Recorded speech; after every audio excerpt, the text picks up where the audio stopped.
आज हम मेष राशि वालों के लिए 2026 कैसा रहेगा ये चर्चा करने वाले हैं। क्या कुछ आप लोगों के लिए बनेगा, क्या कुछ बिगड़ेगा, अमूमन स्थिति आप लोगों की वही रहने वाली है या फिर थोड़ी ज़्यादा खराब भी हो सकती है। इन्हीं सब बातों को लेकर के आज मैं आपके सामने हाजिर हुआ हूँ कि 2026, जी हाँ पूरा का पूरा 2026 आप लोगों के लिए इंडिविजुअल मेष राशि वालों के लिए कैसा रहने वाला है। नमस्कार, मैं हूँ एस्ट्रोलॉजर रतन सिंह। स्वागत करता हूँ आप सभी का आपके अपने यूट्यूब चैनल कुंडली शास्त्र में।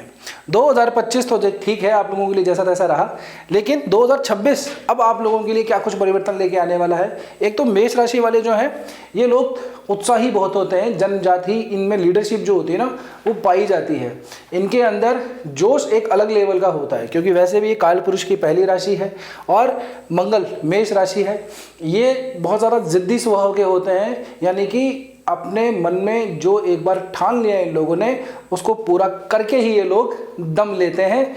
थोड़ा सा बस कभी कभी ऐसा होता है कि ईगो के अंदर थोड़ा प्रॉब्लम आ जाती है। ईगो क्लैशेस इनके रिलेशनशिप के अंदर थोड़े से ज़्यादा देखे जाते हैं, क्योंकि पंचम भाव के अंदर भी सूर्य की राशि पड़ती है और नवम भाव में ही अग्नि तत्व की गुरु की धनु राशि पड़ती है। तो नवम पंचम यानी कि पूरा त्रिकोण जो है वो अग्नि तत्व ने पूरा संभाला हुआ है। ये हायर एंड फायर के मूड में रहते हैं। शॉर्ट टेम्पर भी इनमें थोड़ी सी प्रॉब्लम देखी जाती है, जल्दी छोटी छोटी बातों पे गुस्सा हो जाते हैं, जल्दी किसी बात को दिल पे ले लेते हैं और उसके पीछे बहुत बड़ा डिसीजन लेकर के कभी कभी अपना नुकसान भी करवा लेते हैं। खैर, अब आप लोगों के लिए बात करें तो सबसे पहले हम बात करते हैं करियर और जॉब के लिए। देखिए, करियर और जॉब के मामले में तो वैसे तो आप लोग बहुत मेहनती होते हैं, इसमें तो कोई शंका वाली बात नहीं है, है ना, कि एफर्ट आप लोगों के नीचे नीचे ही देखे गए हैं। अब हम ये देख लेते हैं कि 2026 के खुद की जो पर्सनल कुंडली है ना वो कैसी है। तो 2026 की जो पर्सनल कुंडली है वो कन्या लग्न की आती है और उसकी राशि बनती है वृषभ की। ठीक है, तो ये दोनों जो 2000 साल है, कहने का मतलब ये व्यापार का साल है, ये कम्युनिकेशन का साल है, क्रिएटिविटी का साल है। तो अगर आप लोग ऐसे हैं जो क्रिएटिव फील्ड के अंदर हैं, है ना, जैसे म्यूजिक वाली लाइन के अंदर है, आर्ट वाली लाइन के अंदर है, किसी भी ऐसी फॉर्म जहाँ पे अपनी इमेजिनेशन, अपनी क्रिएटिविटी यूज़ होती है। आजकल तो जो सोशल मीडिया है, जो एडिटिंग का काम होता है, ग्राफिक डिज़ाइन वगैरह का काम होता है, बहुत सारे काम होते हैं आजकल, तो उसमें भी बहुत ज़्यादा क्रिएटिविटी लगती है। तो इस तरह का अगर आप लोगों का कोई काम है तो निश्चित मानिए ये साल आप लोगों के लिए ही होने वाला है। अब अगर हम टेक्निकली जाते हैं तो आप लोगों के लिए दशम भाव के 11वें भाव के जो स्वामी हैं वो शनि महाराज बनते हैं। अब शनि की अमूमन स्थिति अभी आप लोगों के लिए बनी हुई 12वें भाव में, 7.5 भी आप लोगों की शुरू हो गई थी 2025 के ही अप्रैल के महीने में, मार्च अप्रैल के महीने में, मार्च का एंड था, तब आप लोगों की 7.5 प्रारंभ हो गई थी। अब होगा क्या कि देखिए, शनि महाराज गोचर तो नहीं करेंगे, राशि तो परिवर्तन नहीं करेंगे, लेकिन शनि जो है नक्षत्र परिवर्तन करेंगे और शनि का नक्षत्र परिवर्तन ही जो है सारी कुछ चीज़ें परिवर्तित करने में सक्षम होता है। और वैसे भी जब भी हम गोचर वगैरह इन चीज़ों का फल देखते हैं तो नक्षत्र को सबसे इंपॉर्टेंट लिया जाता है, क्योंकि एक राशि 3 नक्षत्रों का ग्रुप होती है ना। बहरहाल, तो शुरुआत के चरण में ही, यानी कि जैसे ही जनवरी का महीना लगेगा तो 20 जनवरी के दिन, जी हाँ 20 जनवरी के दिन शनि महाराज जो है नक्षत्र परिवर्तन करेंगे। ये नक्षत्र में आएंगे उत्तरा भाद्रपद नक्षत्र में। उत्तरा भाद्रपद नक्षत्र जो है थोड़ा सा डिटैचमेंट का नक्षत्र है। ये अपने आप से चीज़ों को लेट इट गो करने देता है, यानी कि आपने जो चीज़ लोगों की इच्छा होती है वो चीज़ उसको प्राप्त नहीं होती, या फिर यूं कहें कि उसको इतना कुछ मिल जाता है कि असल जीवन का मूल समझ में आ जाता है। जी हाँ, ऐसा अक्सर होता है कि व्यक्ति जो है कि मोक्ष के मार्ग पर थोड़ा सा चल पड़ता है और वास्तविक दुनिया जो है उसको समझने लगता है कि यार मुझे क्या चाहिए था और क्या इस दुनिया के अंदर झोल झाल है, मेरे जीवन में आने का मकसद क्या है, क्या यही सब कुछ मैं करने के लिए आया था। एक दिन आएगा जब आंखें बंद हो जाएंगी, सांसें चली जाएंगी, तब फिर क्या पाया क्या खोया वो विचार करने का समय नहीं रहेगा। तो इस तरह के जो थॉट होते हैं, इस तरह की जो चेतना आती है व्यक्ति के अंदर, इसका नक्षत्र है उत्तरा भाद्रपद नक्षत्र। तो आप लोगों के लिए शुरुआती चरण के अंदर शनि जो है इस तरह का प्रभाव देंगे, यानी कि काम और उसकी जो ग्रोथ है उसके अंदर थोड़ा सा आप लोगों को डलनेस महसूस होगा। अब चिंता मत कीजिए, आप लोग देखिए, एक बात सुन लीजिए, किसी भद्र पुरुष ने कहा है कि अंत भला तो सब भला, and is well that all is well. और यही 2026 आप लोगों के लिए लेकर के आने वाला है। तो शुरुआती चरण के अंदर आप लोगों के लिए थोड़ा सा समय जो है लेट इट गो वाला होगा। जो चीज़ें आपने सोची, जो चीज़ें आपने समझी, वो सब चीज़ें आप लोगों को थोड़ा सा कठिनाई होगी उन चीज़ों को प्राप्त करने के अंदर। लेकिन जैसे जैसे समय बदलता चला जाएगा वैसे वैसे चीज़ें सॉर्ट आउट होती चली जाएंगी। एक बात और मैं आप लोगों को बता दूं कि जैसे ही साल का शुरुआत होगा तब 4 ग्रह जो हैं धनु राशि के अंदर बनते हैं, आप लोगों के नवम भाव में बनते हैं, सूर्य, मंगल, बुध और शुक्र। सूर्य मंगल अपने आप में आदित्य मंगल योग बनाता है और नवम भाव के अंदर शुक्र बुध की युति लक्ष्मी नारायण योग बनाती है। यानी कि एक तरफ नेतृत्व है, राजनीतिक बुद्धि है, कूटनीतिक बुद्धि है, लोगों को मैनेज करने वाला काम है ना, लीडरशिप वाली क्वालिटी है, और दूसरी तरफ धन वाला काम है, लक्ष्मी नारायण। तो इससे बड़ा तो धन योग क्या है कि 5 धन योग होते हैं, उसमें से एक धन योग होता है लक्ष्मी नारायण योग। तो ये बहुत बड़ा धन योग होता है, ये आपके नवम भाव में बन रहा है। तो ये तो दिखता है कि समय रहते ही, शुरुआत लगते ही जो है आप लोगों के लिए पैसे वगैरह की तो प्रॉब्लम नहीं आएगी, करियर ग्रोथ में भी दिक्कत नहीं आएगी। बस इतना ज़रूर है कि आप लोगों की काम में रेस्पॉन्सिबिलिटी थोड़ी सी बढ़ेगी। तो उस वजह से आप लोगों को लगेगा, जब चीज़ें आप लोगों को एक्सपीरियंस में आती चली जाएंगी तो आप लोगों को लगेगा कि यार इतना सारा काम कर रहे हैं, लेकिन असल में उसका जो अर्थ है वो घूम फिर के एक ही जगह पे आके टिकता है। यानी कि एक फिलोसफिकल थॉट आप लोगों के अंदर डेवलप होगा। ये समय उन लोगों के लिए भी ज़्यादा बेटर है जो एकेडमिक्स के अंदर काम करते हैं, जो रिसर्च वाली चीज़ों के अंदर काम करते हैं, जो लोग राइटर हैं, जो लोग उसमें मीडिया वाले प्रोफेशन के अंदर हैं, या फिर जिन लोगों का जो काम है वो थोड़ा बहुत जुड़ा हुआ है किसी क्रिएटिविटी से, मैनेजमेंट से। अगर आप किसी संस्था के डायरेक्टर हैं तो भी आप लोगों के लिए ये जो समय है बहुत ज़्यादा ठीक रहने वाला है। फिलोसफर टाइप के जो लोग बाग होते हैं, जो टीचर होते हैं, जो लेक्चर वगैरह देते हैं, उन लोगों के लिए भी शुरुआत का समय बढ़िया होगा, क्योंकि जो मेंटल ग्रोथ है वो नेक्स्ट लेवल के ऊपर जाएगी और चीज़ों को डीप तरीके से आप लोगों को समझ में आएगा। समय थोड़ा सा आगे बढ़ेगा, सूर्य मंगल की युतियाँ अलग अलग जगह पर बनेंगी, इन सब चीज़ों को डिस्कस नहीं करेंगे, लेकिन एक थोरोली भी आप लोगों को बता दूँ कि जैसे ही समय आएगा आप लोगों के लिए राहु का नक्षत्र परिवर्तन का, जी हाँ, राहु का नक्षत्र परिवर्तन होगा 2 अगस्त को, और राहु नक्षत्र परिवर्तन करेंगे धनिष्ठा नक्षत्र के अंदर। धनिष्ठा नक्षत्र धन का नक्षत्र है, धनिष्ठा नक्षत्र समृद्धि का नक्षत्र है। धनिष्ठा नक्षत्र सभी 27 नक्षत्रों में सबसे ज़्यादा धनी नक्षत्र माना गया है, और ये आप लोगों के राहु जो है पढ़ रहे हैं 11वें भाव में, लाभ के भाव के अंदर। तो ये तय मानिए कि उस समय के अंदर, यानी कि मिड के अंदर आते आते आप लोगों को जो चाहिए लाइफ के अंदर, लग्जरी जो आप लोगों को चाहिए, जो धन आप लोगों को चाहिए, वो सब आप लोगों को प्राप्त होगा। एक चीज़ और मैं बता दूं कि यहाँ से शनि जो है वो दृष्टि डाल रहे हैं सीधी सीधी आपके 6ठे भाव के ऊपर। तो आप लोगों की कुछ जो देनदारियाँ हैं दुनिया में, समाज में, लोन्स वगैरह हैं, और भी कुछ आप लोगों को अगर पैसा वैसा किसी को देना है, उधार है, कर्जा है, तो वो शुरुआती चरण के अंदर चुकेगा। थोड़ी सी कठिनाई आएगी, लेकिन वो मिड तक आते आते सारा का सारा साफ हो जाएगा। इससे पहले एक घटना और होगी अगस्त से पहले, जून के अंदर, जी हाँ 2 जून के अंदर गुरु प्रवेश कर जाएंगे आपके 4थे भाव के अंदर, और उच्च अवस्था के गुरु रहेंगे। तो गुरु यहाँ से सब चीज़ों को सॉर्ट आउट करेंगे। नवम भाव का स्वामी 4थे में चला जाए तो इससे बढ़िया बात कुछ भी नहीं होती। यहीं से आप लोगों की प्रॉपर्टी, असेट्स, धन संपत्ति, दुकान, मकान, जो भी आप लोगों को खरीदना है, देखिए गाड़ी लेना, एक मकान लेना हर एक आदमी का सपना होता है। तो 2026 का जो जून आएगा तब से आप लोगों के लिए वो रास्ता खुलने लगेगा। और आप लोगों को इस साल तो निश्चित रूप से मैं बता दूं कि आप लोगों को जो भी एक नेसेसरी चीज़ें चाहिए, मकान चाहिए, घर चाहिए, अपना मकान, अपना घर की मैं बात कर रहा हूँ, किराए की बात नहीं कर रहा हूँ, वो ज़रूर आप लोगों को प्राप्त हो जाएगा। उसकी पूरी योग आप लोगों के बनते हैं। एक और करवट लेंगे शनि महाराज। शनि महाराज जाएंगे रेवती नक्षत्र के अंदर, और ये होगा 17 मई को। अब देखिए अगस्त के अंदर राहु नक्षत्र बदलेंगे, उससे पहले जून जो है राशि बदल लेंगे, और उससे भी पहले यानी कि 17 मई को शनि रेवती नक्षत्र में चले जाएंगे। रेवती नक्षत्र पूर्णतः का नक्षत्र है, क्योंकि 27 नक्षत्रों में सबसे अंत में यही नक्षत्र आता है, तो कंप्लीटनेस आदमी को देता है। तो अब आप समझ गए होंगे कि मैं किस तरफ इशारा आप लोगों को कर रहा था। यानी कि मई से पहले का जो समय है आप लोगों को चीज़ों को छोड़ने का समय है, डिटैच होने का समय है। एक आइडियोलॉजी आप लोगों के अंदर डेवलप होगी। आपको लगेगा कि यार संसार के अंदर, इस जीवन के अंदर, इस दुनिया के अंदर पैसा ही सब कुछ नहीं होता। ये जो मेरे रिश्ते हैं, जो आसपास की जो लोग हैं, वो मेरे लिए ज़्यादा इंपॉर्टेंट है। या फिर ये भी हो सकता है कि कुछ भी इंपॉर्टेंट नहीं है, सिर्फ और सिर्फ इस जीवन को जैसे तैसे निकालना। यानी कि जीवन का एक दर्शन आप लोगों को डेवलप होगा। और जैसे ही मई का समय आएगा आप लोगों का, जैसे रेवती नक्षत्र के अंदर परिवर्तन होगा शनि का, वैसे ही आप लोगों के अंदर चीज़ें जो हैं वापस समृद्धि की आने लगेंगी, सुख सुविधाओं की आने लगेंगी, भौतिक चीज़ों की आप लोगों को प्राप्ति होने लगेगी। मई में यहाँ से नक्षत्र परिवर्तन होगा, जून में राशि परिवर्तन गुरु करेंगे और अगस्त के अंदर राहु का नक्षत्र परिवर्तन होगा। यहाँ से सब चीज़ें आपके पास में आने लगेंगी, यानी कि शुरुआती चरण में कर्जा देनदारियाँ ये सारी समाप्त होंगी और देन उसके बाद में चीज़ें आप लोगों को प्राप्त होने लगेंगी, अचीवमेंट लाइफ के अंदर मिलने लगेगी।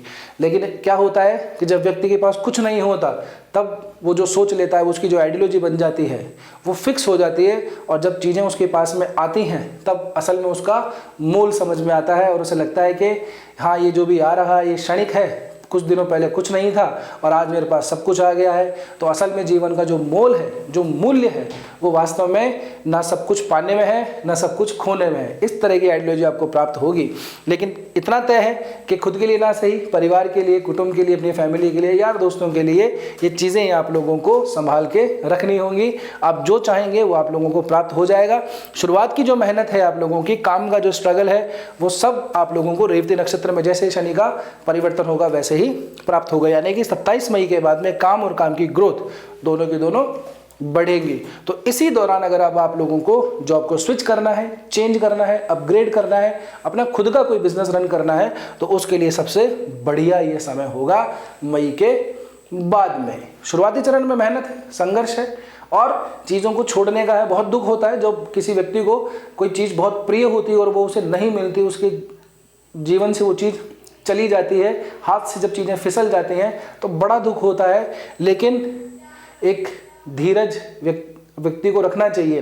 तुलसीदास ने कहा है कि धीरज धर्म मित्र और नारी विपत्तियान परखिए चारी। तो जो धीरज है, जो धैर्य है, उसको संकट के समय में परख लेना चाहिए। तो यही समय होगा आपका शुरुआत का, जब आप अपने पैशन को, अपने जो अंदर का जो मन है उसको थोड़ा सा संभाल कर रखिएगा। क्योंकि मेष राशि वालों आप बहुत ज़्यादा दृढ़ होते हो, है ना। आप लोगों के अंदर ये बहुत ज़बरदस्त है। तो ये जो शुरू का समय आएगा उसको आप झेल जाओगे और फिर देखिए सारी की सारी चीज़ें आपके हाथ में होंगी। उसके बाद में क्योंकि देखिए गुरु यहीं से दृष्टि, शुभ दृष्टि डालेंगे, 7वीं दृष्टि, तो काम के अंदर तो ग्रोथ तो होना तय है। जून के अंदर ये दोनों भी जो नक्षत्र हैं, ये दोनों जो ग्रह हैं आप लोगों के लिए नक्षत्र परिवर्तन कर चुके होंगे, मारक हैं, लेकिन फिर भी अपना अपना असर तो देंगे ही। जिस नक्षत्र में जाएंगे उस तरह का फल देंगे, चिंता करने की आप लोगों को ज़रूरत नहीं है। तो अमूमन काम और उस जॉब के लिए, करियर के पॉइंट ऑफ व्यू से साल का जो शुरुआत का जो समय है वो थोड़ा सा स्ट्रगलिंग फेस का है। देन उसके बाद में आप लोगों को अचीवमेंट मिलेगी। अक्टूबर के बाद में, यानी कि एंड में, है ना, नवंबर और दिसंबर, 31 अक्टूबर को गुरु महाराज गोचर करेंगे पंचम भाव में। यहाँ पे नमस्कार किए हुए उनका स्वागत करेंगे केतु। केतु खुद एक विरक्ति का ग्रह है, लेकिन दर्शन में इस ग्रह से सबसे बड़ा कोई भी काम नहीं करता। फिलॉसफिकल व्यक्ति का जो माइंड होता है वो इसी समय पे होता है। आप लोग अगर उस तरह की प्रैक्टिस में हैं, स्पिरिचुअल प्रैक्टिस में है, मतलब योगा, मेडिटेशन वगैरह सीख रहे हैं या सिखाते हैं, इवन अगर आप केमिस्ट हैं, क्योंकि केमिस्टों का भी जो है यहीं से देखा जाता है, केतु से ही।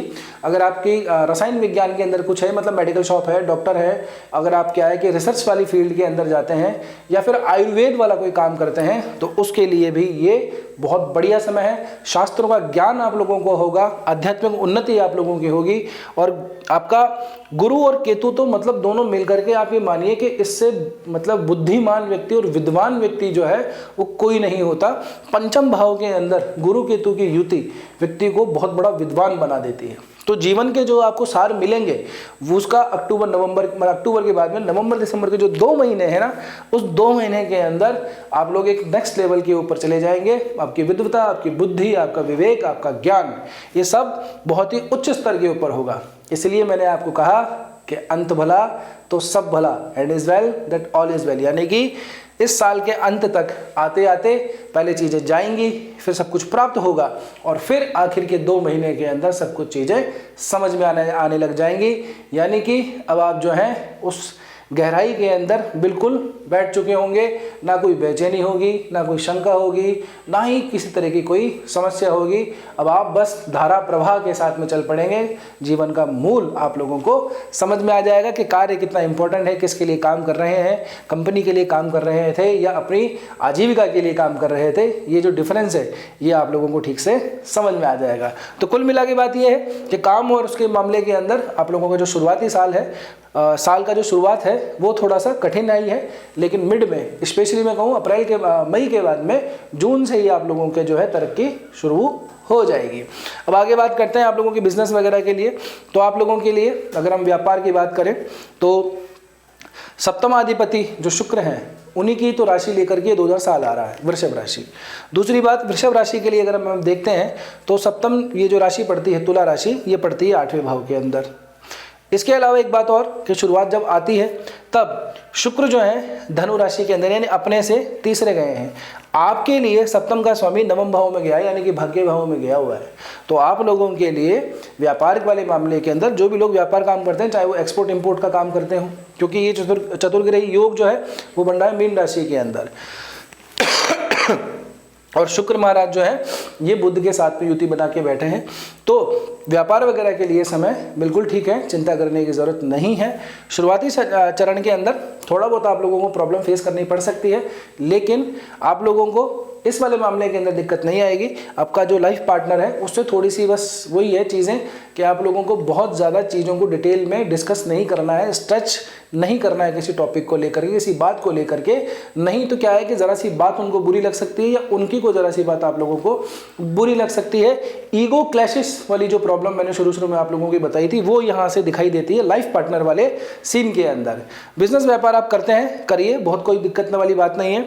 एक चीज़ और मैं बताऊँ, एक समय और आएगा जिसमें आपको बहुत बड़ी कोई बिजनेस डील ज़रूर मिलेगी। अगर आप पार्टनरशिप में बिजनेस करते हैं या सोलो भी करते हैं तो बहुत बड़ी डील आपको मिलेगी। आपका जो काम है ना वो थोड़ा सा बढ़ेगा, तो थोड़ा ही नहीं, अगर आपको सही टाइम पे सही शॉट लग गया तो ये मान के चलिए कि इस साल के अंदर आपकी एक ऐसी बड़ी डील क्रैक होगी जिसमें आपका जो व्यापार है वो नेक्स्ट लेवल के ऊपर पहुंच जाएगा। बस इतना थोड़ा ध्यान रखिएगा कि आंख मूंद करके किसी पे भरोसा मत कीजिएगा, चाहे तो आपका कोई अपना ही क्यों ना हो। नहीं तो आप लोगों को किसी बहुत बड़े धोखे के मिलने की भी इस साल में संभावना है। तो आप लोगों को देखिए, जब आदमी व्यक्ति संपन्न होता है ना तो उसके आसपास बहुत लोग मंडराने लगते हैं। तो साल के एंड में ऐसा हो सकता है, यानी कि मिड के बाद में जब आप लोगों की इस तरह की सिचुएशन बने और जिस तरह की ग्रहों की स्त्रियाँ बनेंगी उस समय पर, तो आप लोगों के लिए ऐसा होगा कि कोई बहुत बड़ा चीटिंग, बहुत बड़ा धोखा जो है आप लोगों को मिल सकता है। तो कृपया करके उस मामले के अंदर थोड़ा सा देख लीजिएगा। शुरुआत के चरण में प्रेम विवाह का जो योग है वो बनता हुआ दिखाई दे रहा है, क्योंकि पंचमेश और सप्तमेश की युति तो हो रही है। हाँ, इन दोनों के बीच में आपस में मित्रता नहीं है, इसलिए कष्टदायी थोड़ी सी स्थिति रहेगी। यानी कि लव को मैरिज में बदलने के लिए आप लोगों को हाथ पर बहुत ज़्यादा मारने पड़ेंगे, अपने आप से भी समझौता करना पड़ेगा और अपनी भावनाओं से भी समझौता करना पड़ेगा। यानी कि कुछ ऐसे लोगों को मनाना पड़ेगा जिनको आप बिल्कुल भी पसंद नहीं करते, लेकिन वो काम आप लोगों को करना ही पड़ेगा। ठीक है, आपका काम है तो कर ही लीजिएगा। तो प्रेम वाले संबंध के अंदर स्थिति इतनी अच्छी नहीं है कि मैं यूँ कहूँ कि नहीं, आप लोगों के लिए तो ऐसा है कि चट मंगनी पट ब्याह हो जाएगा। आप लोगों को मेहनत थोड़ी ज़्यादा करनी पड़ेगी, अपने एफर्ट थोड़े ज़्यादा डालने पड़ेंगे, यानी कि सामने वाली फैमिली को मनाने के लिए या अपनी फैमिली को मनाने के लिए आप लोगों को मेहनत तो करनी पड़ेगी, लेकिन एंड ऑफ द डे आप लोगों के हित में ही रिजल्ट होगा। आगे मैं बात करता हूँ वेल्थ और प्रॉपर्टी की। तो वेल्थ और प्रॉपर्टी में भी जैसे गुरु का इधर गोचर होगा तभी जाकर के चीज़ें सुधरेंगी, यानी कि संपत्ति आप लोगों के लिए तभी सृजित होगी जब गुरु का टाइम आएगा। वो टाइम होगा जून का। तो मिड के बाद में, इस साल के मध्य के बाद में जब गर्मियाँ अपने प्रखर पे होंगी, जून की गर्मियाँ होंगी, तभी से आप लोगों का काम शुरू हो जाएगा। जी हाँ, तो उसी समय के ऊपर मैं निश्चित कह रहा हूँ, ये बात आप नोट कर लीजिएगा। अगर नहीं हो ऐसा तो मुझे कमेंट में आके ज़रूर बता देना। जब ये वीडियो अगर आप जून जुलाई के आसपास अगर ऐसा घटित नहीं होता है तो ज़रूर मुझे बताइएगा। आपको को मैंने व्हाट्सअप नंबर भी दे रखे हैं, वहाँ पे भी आप बता सकते हैं। लेकिन अभी थोड़ी जल्दबाजी हो जाएगी। जून जुलाई के आसपास आप लोगों को निश्चित रूप से कोई ना कोई प्रॉपर्टी ज़रूर क्रिएट होगी, कोई असेट क्रिएट होगी। या तो आप लोग ऐसा है कि किसी NGO वगैरह से अगर आप जुड़े हुए हैं तो वहाँ से आप लोगों का काम जो है बहुत बड़ा होने वाला है। किसी बड़े डोनर से आप मिल जाएंगे। अगर ऐसा नहीं है, अगर आप पर्सनल किसी काम के लिए सोच रहे हैं कि अपना घर बन जाए, मकान बन जाए, गाड़ी मिल जाए, तो वो यही समय है। यही इसलिए मैंने कहा था आप लोगों को कि घर भी मिलेगा, गाड़ी भी मिलेगी, बंगला भी मिलेगा, सब कुछ मिलेगा। एक चीज़ आप लोगों को रखनी है और वह है धैर्य। तो जून के बाद में आप लोगों का मकान, गाड़ी, जो भी आपको चाहिए वो यहाँ से प्राप्त हो जाएगा, ये तय मानिएगा। मैं ये इसलिए भी कह रहा हूँ क्योंकि जब ये समय स्थिति आती है 2026 की, तब चंद्रमा वृषभ राशि के अंदर, ये चंद्रमा उच्च अवस्था के अंदर रहेगा। तो ये चंद्रमा जो है इस साल की अगर हम कुंडली बनाए तो इस साल के लिए चंद्रमा बहुत ज़्यादा शुभदायी है। चंद्रमा के घर में ही गुरु उच्च के होते हैं तो ज़रूर आप लोगों को सफलता तो मिलेगी ही मिलेगी, आपका टारगेट पूरा हो जाएगा मकान, दुकान, घर, गाड़ी, बंगला बनाने का। आगे मैं बात करूं आप लोगों के लिए स्वास्थ्य की दृष्टि से अगर देखते हैं तो स्वास्थ्य के मामले के अंदर थोड़ा सा उतार चढ़ाव हमको दिखाई देता है। वो कैसे? क्योंकि एक समय आएगा अक्टूबर के आसपास जब शनि भी जो है वो थोड़ा सा क्या है, राशि परिवर्तन मतलब ग्रह परिवर्तन वापस करेंगे, वक्री हो जाएंगे ये। तो वक्री हो जाएंगे तो वापस उत्तरा भाद्रपद नक्षत्र में आएंगे, तो चीज़ें आप लोगों के लिए थोड़ी सी स्वास्थ्य की दृष्टि से थोड़ी सी गड़बड़ा जाएंगी। क्योंकि छठे भाव का स्वामी जो है आपका बुध बनता है। अपने भाव से देखें, भावात भवम का नियम लगाएं तो अपने भाव से चौथे भाव में गया हुआ है। बुध का चौथे भाव के अंदर कोई खास रोल होता भी नहीं है, तो इस कई तरह की कैलकुलेशन लगती हैं ज्योतिष के अंदर। तो उस हिसाब से देखें तो स्वास्थ्य का आप लोगों को थोड़ा सा ध्यान रखना चाहिए, खास करके जब बारिश का समय आएगा उस समय पे आप लोगों को थोड़ा सा कुछ नहीं कुछ स्किन से संबंधित डिजीज हो सकती है। वाइट रैशेस जो स्किन पे आ जाते हैं, स्पेशली अगर आपके बच्चे हैं तो बच्चों का भी स्पेशली आप लोगों को ध्यान रखना चाहिए। जो वाइट रैशेस बच्चों के आ जाते हैं वो थोड़े से बढ़ सकते हैं, तो उसका ट्रीटमेंट अभी से स्टार्ट करवा लीजिएगा। ना सिर्फ फेस के ऊपर बल्कि बॉडी के अलग अलग पार्ट्स के ऊपर वाइट रैशेस वगैरह आ जाते हैं, तो इस तरह की संभावना एक तो ये दिखाई देती है। दूसरा, जिन लोगों को थोड़ा सा किसी चीज़ से एलर्जी वगैरह रहती है, चाहे मौसम से हो चाहे किसी पर्सनल कोई फूड से हो, तो वो भी लोग थोड़े से सावधान रहें। तो इस तरह की समस्याएं दिखाई देती हैं। एक और बात, जिन लोगों को थोड़ा सा हार्ट से संबंधित प्रॉब्लम है उन लोगों के लिए भी थोड़ा सा सावचेत रहने की पूरी कोशिश करनी चाहिए। मंगल और सूर्य का ये जो मिलन है आप लोगों को थोड़ा सा हड्डियों से संबंधित तकलीफ दे सकता है, नसों से संबंधित तकलीफ दे सकता है, न्यूरोलॉजिकल प्रॉब्लम भी थोड़ी हो सकती है। तो जिन लोगों को थोड़ा सा मेंटल स्ट्रेस थोड़ा सा ज़्यादा रहता है और थोड़ी सी एंजाइटी वगैरह के अंदर रहते हैं, टैबलेट वगैरह लेते हैं, तो उन लोगों को भी थोड़ा सा व्यायाम वगैरह और थोड़ा सा कूल रहना पड़ेगा। नहीं तो क्या है कि थोड़ी सी समस्या बढ़ सकती है। नौजवान है, जवान है, यंग है, तो आप लोगों को थोड़ा सा स्पेशली गाड़ी वगैरह चलाते वक्त स्पीड का थोड़ा सा ध्यान रखना है। बहुत ज़्यादा रश गाड़ी वगैरह नहीं चलानी है, क्योंकि बीच बीच में कुछ एक सीन बनेंगे जहाँ पे थोड़ी कुछ दुर्घटनाएं होने की चांसेस बनते हैं। तो गाड़ी वगैरह थोड़ा सा आराम से चलाइएगा, बहुत ज़्यादा रश ड्राइविंग आप लोगों को नहीं करनी है। अब मैं आप लोगों के लिए बताता हूँ किसी एक ऐसे विशेष महा उपाय की जो अगर आप पूरे साल भर कर लेंगे। जी हाँ, देखिए कोई भी हम कोई काम करते हैं ना परिवर्तन करने के लिए, तो उसमें कंसिस्टेंसी बहुत ज़रूरी है, और इसी का दूसरा नाम शायद डिसिप्लिन होता होगा। तो आप लोगों को कंसिस्टेंसी मेंटेन करते हुए कुछ काम करने हैं। क्या करना है? एक तो आप लोगों के लिए आलस सबसे बड़ा शत्रु है।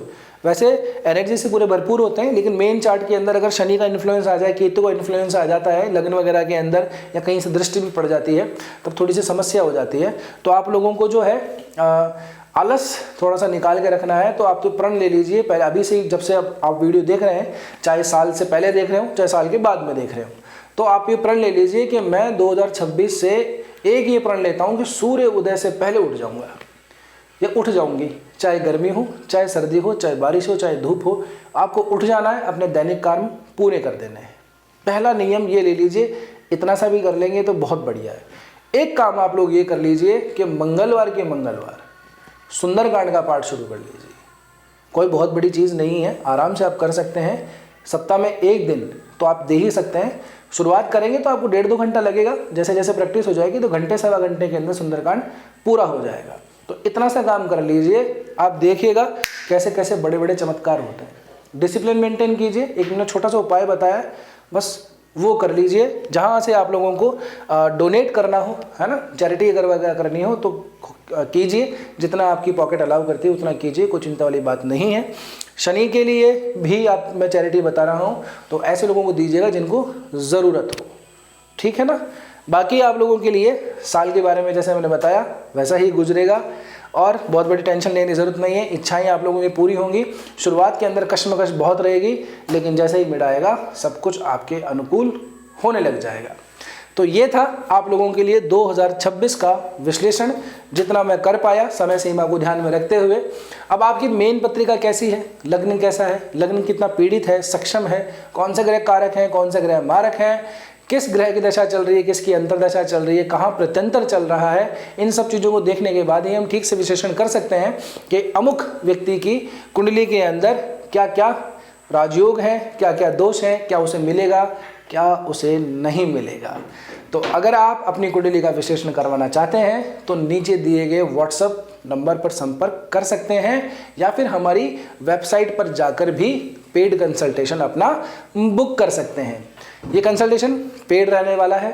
एक बात अब मैं आप लोगों को बता दूं कि अगर आप लोग अच्छे से कोई कमेंट करते हैं, यानी कि आपको वीडियो कैसा लगा ये अगर आप कमेंट बॉक्स में बता देते हैं, वीडियो को हाइप कर देते हैं और अगर आपसे संभव हो तो उसका स्क्रीनशॉट लेकर के जो व्हाट्सएप नंबर दिए गए वहाँ पे शेयर कर देते हैं, तो आप लोगों की कुंडली किसी एक व्यक्ति की सेलेक्ट की जाएगी फ्री कुंडली एनालिसिस के लिए। जी हाँ, आप लोगों की कुंडली का फ्री एनालिसिस किया जाएगा मेरे द्वारा, लेकिन सिर्फ एक व्यक्ति का, और ये हर एक राशि में से एक व्यक्ति को लिया जाएगा। अगर ज़्यादा हमारे पास में लोग आ जाते हैं, ज़्यादा अगर इसकी हाइप हो जाती है, ज़्यादा लोगों तक पहुंचता है, तो एक से ज़्यादा भी हम ले सकते हैं, लेकिन एक तो एटलीस्ट लेंगे, तो हो सकता है वो व्यक्ति आप ही हो। तो आप लोग अगर अपनी कुंडली का फ्री एनालिसिस करवाना चाहते हैं तो नीचे दिए गए व्हाट्सएप पर एक स्क्रीनशॉट शेयर कर दीजिए, वीडियो को हाइप कीजिए, लाइक कीजिए, शेयर कर देना और उसके बाद में आप ये स्क्रीनशॉट व्हाट्सएप कर देना। बस आज के लिए इतना ही, मिलते हैं अगले किसी वीडियो में। तब तक के लिए स्वस्थ रहिए, मस्त रहिए। जय श्री कृष्णा, जय श्री राम।